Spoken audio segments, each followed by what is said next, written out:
Hey everyone, this is Spoony Bard back with the latest installment of my DC Dollar Store Deluge hauls.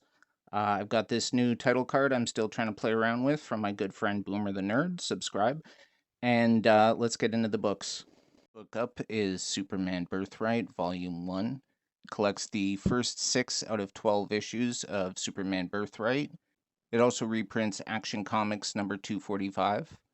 This was a story originally published in 2003 through 2004, and the goal here was to sort of bring back the Silver Age concept of a young Lex Luthor having spent time in Smallville. This was partially, or probably mainly, due to the success of the Smallville TV series and them wanting to just sort of line that continuity up. The story is written by Mark Waid, so it is quite good. I believe this book is one of the first times that they've shown Clark's journey from sort of Smallville teen to Daily Planet reporter and Superman, where he spends 4 or 5 years traveling the world, seeing the world, helping people how he can, and trying to determine how he's going to make a difference when he gets older. I do have the original trade collection of this with the full 12 issues.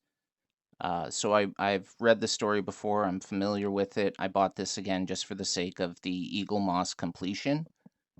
But I do recommend this if you haven't read it. I would say just try to get the full 12 issue one, because I feel like if you read these first 6, you're going to want to get the next 6. And if you're getting these from a dollar store like I am, there's no guarantee you'll actually find the next volume of this. Action Comics number 245 is a predictable Silver Age story. Basically, what happens is some kind of crack forms in the bottle city of Kandor in Superman's Fortress of Solitude. A mini criminal escapes, uses some kind of weird rare particles to enlarge himself, and then gets some kind of machine to make a copy, make himself look like Superman. Anyways, he manages to switch places and trap Superman in the bottle, and then he goes around basically doing good things. I guess to show that like he's taking all of Superman's glory. Anyways, Superman manages to scrounge up some of those rare particles while he's trapped in the bottle. He uses them to escape, obviously, catches the villain, and shrinks him down. The end. The next book is Superman Batman World's Finest, collecting a 3-issue miniseries called Legends of the World's Finest. It also reprints World's Finest number 88. Anyways, it's a bit of a supernatural tale where Batman foe Man-Bat and the Superman villain Silver Banshee kind of team up. One of the things about Silver Banshee is her family has like a curse on the bloodline, and that's kind of the reason she turns into the Banshee. So it's about she's trying to find a way to end the curse and involves some kind of bad stuff. So obviously these two have to team up. And during this thing, they kind of get a glimpse into each other's past. Superman kind of gets visions of what it'd be like if his parents were, killed at the hands of a gunman. And Batman sort of experiences what it would have been like on like Krypton and being like exiled or whatever. The story itself was pretty good, but I found the art to be the most compelling reason to want to keep reading through this.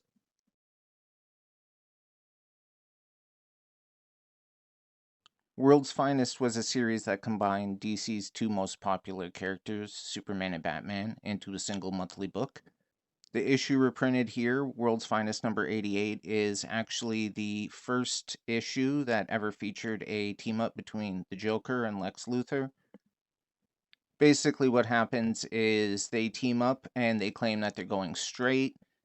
Batman and Superman catch them in a lot of shady, suspicious situations, but they have legal, sort of law abiding answers. They've gone into some company that's making robot men.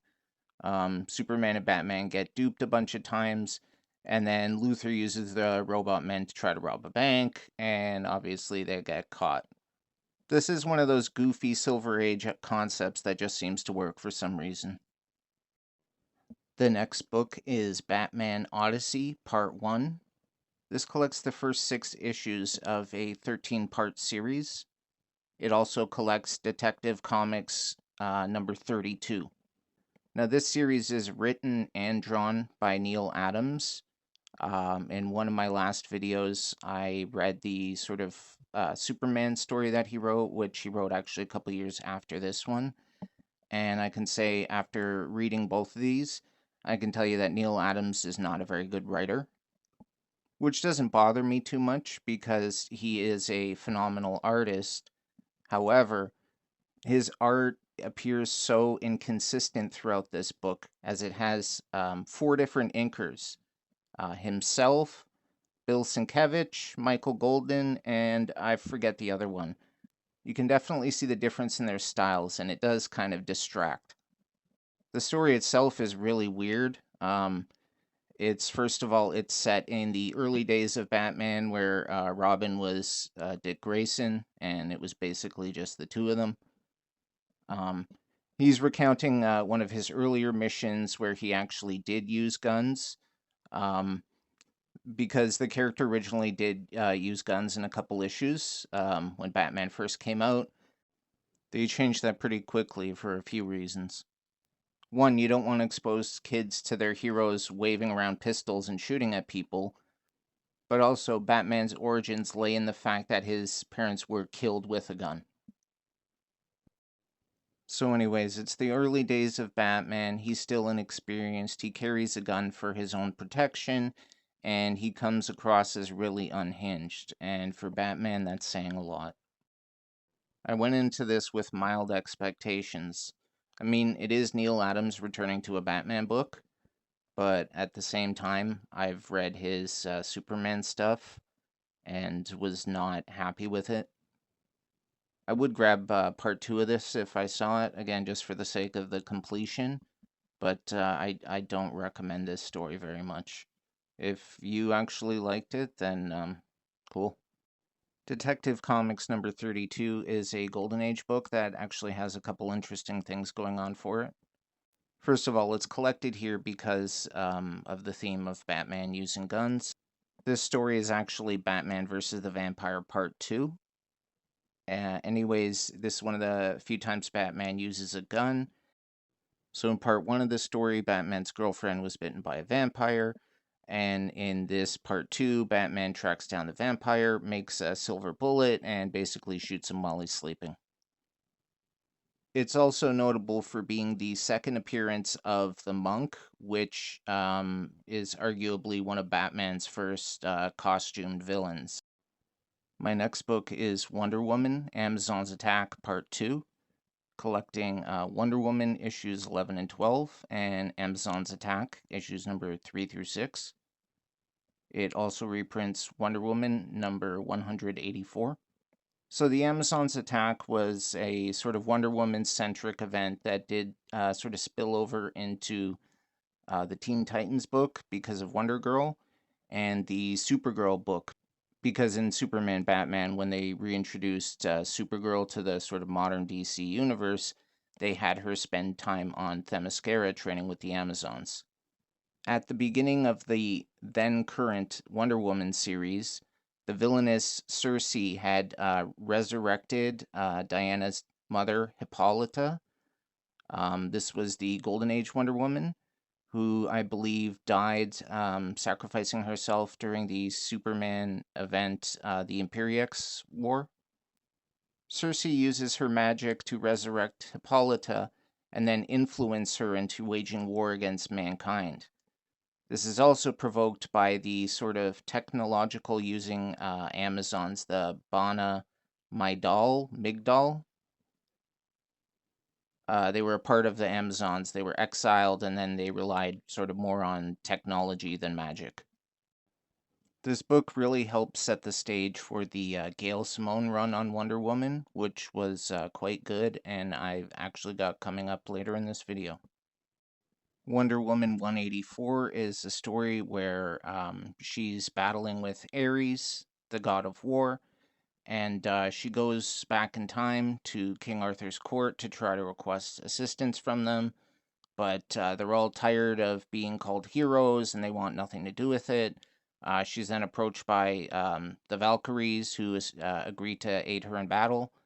And as things look like they're about to lose, the knights do end up showing up, and they surround the enemy, and they win the battle. This is The Brave and the Bold, the Book of Destiny. Collects The Brave and the Bold issues number 7 through 12. And it reprints My Greatest Adventure number 80, which was the first appearance of the Doom Patrol. Anyways, this is another story written by Mark Waid, so it's pretty good. The art is by George Perez and Jerry Ordway, who I'm a big fan of from his Superman stuff in the 80s and 90s. So the book looks good, and the story is interesting. The issues are written well. There's actually a lot of development, character interaction. These aren't things you can flip through in about 3 minutes. The book introduces a cool but kind of weird looking villain called Magistus. And he is doing something that appears to be bad, but he claims it's to protect Earth from the coming crisis, which at the time it was Final Crisis was coming up. There's a big focus in this story on sort of some of the earlier characters published by DC, a lot of them non-powered, such as the Challengers of the Unknown, and he brings back a character like the Silent Knight, who is a character that I was not very familiar with until reading this story. My Greatest Adventure number 80, again, is the first appearance of the Doom Patrol.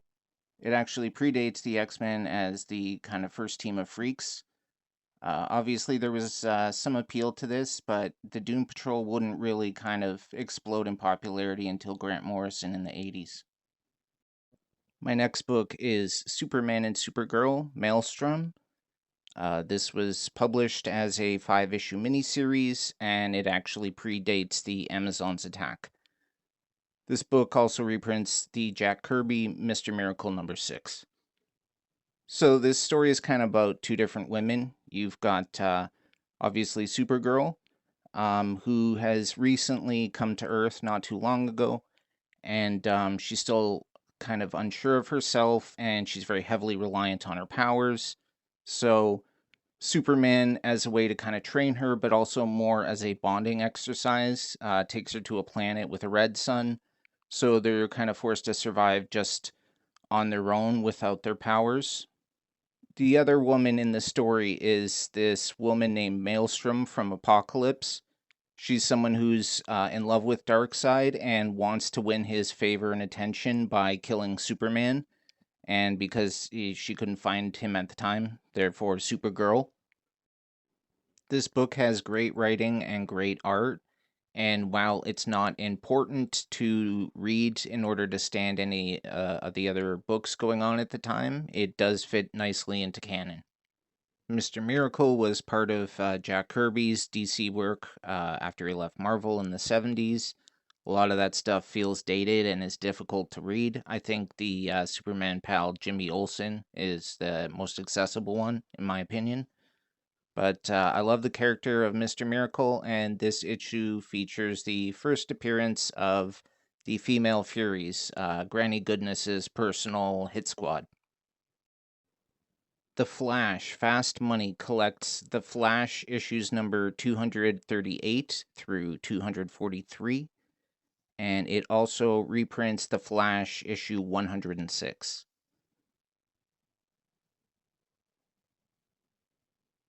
So Fast Money is actually a really good story arc. It's, I think, the second last Flash story arc before DC rebooted with Flashpoint. In this one, so in this one, Wally has returned from the Speed Force with his wife and kids. The kids, due to their access to the speed, are aging at a rapid rate. They're only about 3 months old, but they look like they're 8. His daughter Iris can vibrate through solid material, and his son Jay can augment his muscles to make himself really grotesque looking and strong. So, anyways, the whole thing here is that, being a newfound parent, Wally starts to worry about money. He makes one offhand comment in front of a news crew, and it starts to like tarnish the legacy of the Flash. We find out that there's a new villain in town called Spin, and he's able to sort of use the media to control people by like enhancing their fear and stuff like that. It was actually a really interesting premise. And then at some point, Gorilla Grodd joins the mix, so things get real. The Flash issue number 106 is the first appearance of Gorilla Grodd, King Solivar, and Gorilla City in general.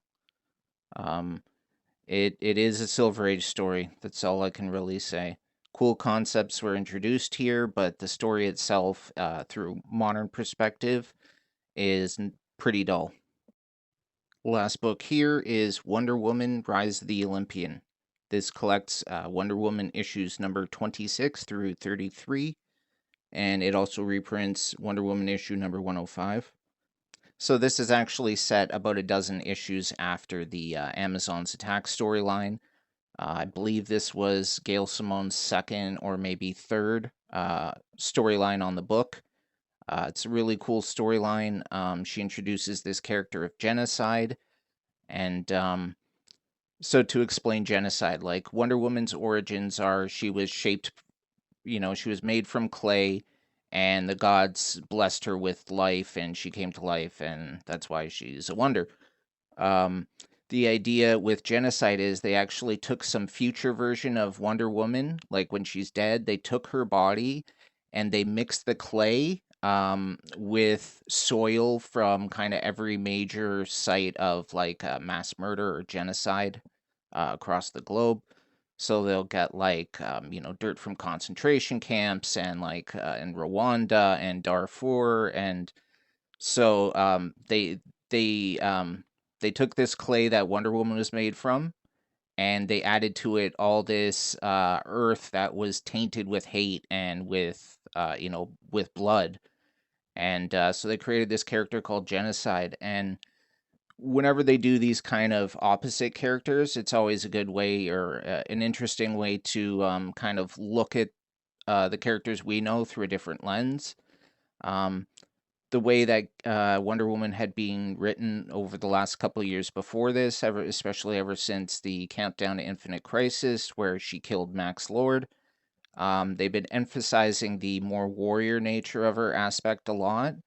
So, when she is a warrior, when she's in battle, she does feel this rage, this anger, and she's sort of seeing it mirrored back by this, parallel version of herself, Genocide. And it's definitely an interesting story.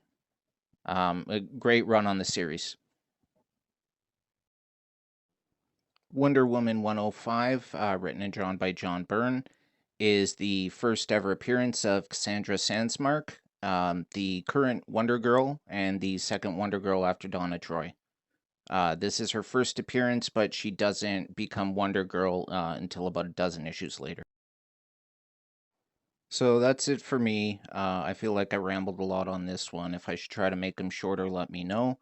Otherwise, I'm going to be coming back with the next one, and I hope to see you there.